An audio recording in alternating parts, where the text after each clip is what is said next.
Benefit मिलते हैं, सारे पॉइंट्स वीडियो में डिस्कस करेंगे। वीडियो को ज़्यादा से ज़्यादा लाइक करेगा, शेयर करेगा, सब्सक्राइब करेगा। रेफरेंशियल इंटीग्रिटी मीन्स की keeping the relationship between two related tables correct और वैलिड।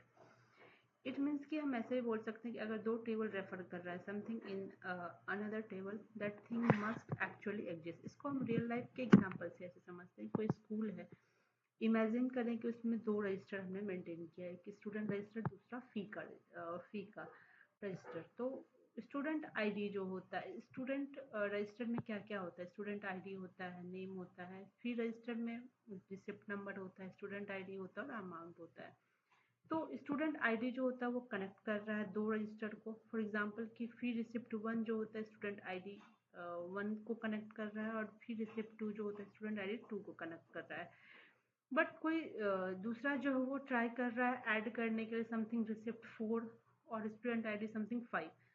तो स्टूडेंट आईडी जो होता है, स्टूडेंट आईडी जो नया हमने ऐड किया वो इस रजिस्टर में नहीं है, तो वो हमें अलाउ नहीं करेगा।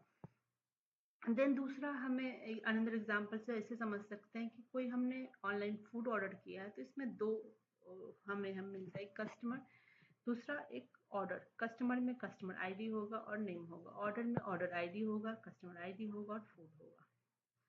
तो ऑर्डर आईडी में जैसे कि मैंने लिया 501 और 502, और कस्टमर आईडी में 1 और 2।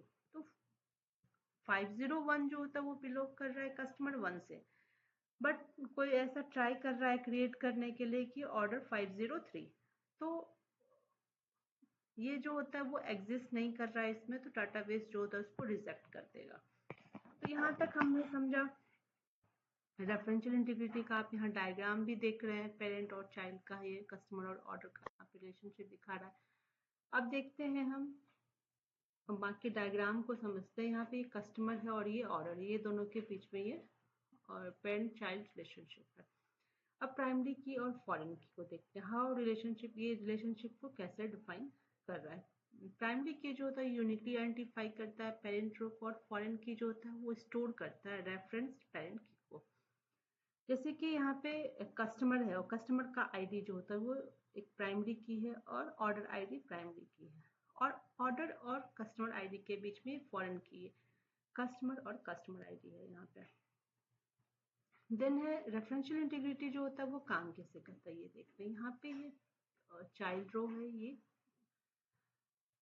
इसमें जो होता है ये चेक कर रहा है फॉरेन की अगेंस्ट पेरेंट्स इसके प्राइमरी की के, और ये मैच एग्जिस्ट कर रहा है तो वो अलाउ करेगा, अगर नहीं करेगा तो वो रिजेक्ट करेगा।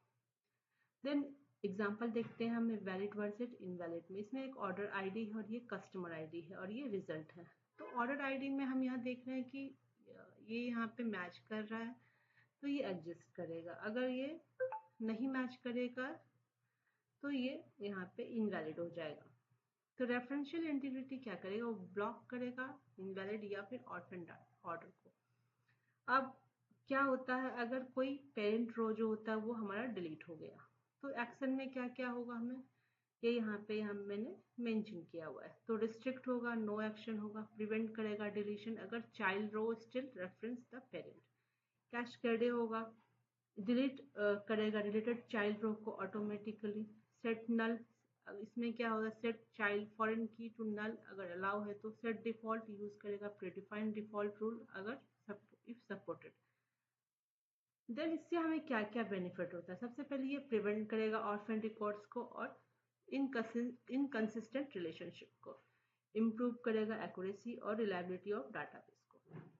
तो रेफरेंशियल इंटीग्रिटी के बारे में आपको ये वीडियो कैसा लगा, कुछ भी इंफॉर्मेटिव लगा होगा तो वीडियो को ज़्यादा से ज़्यादा लाइक करेगा, शेयर करेगा और सब्सक्राइब करेगा। Thank you, thanks for watching.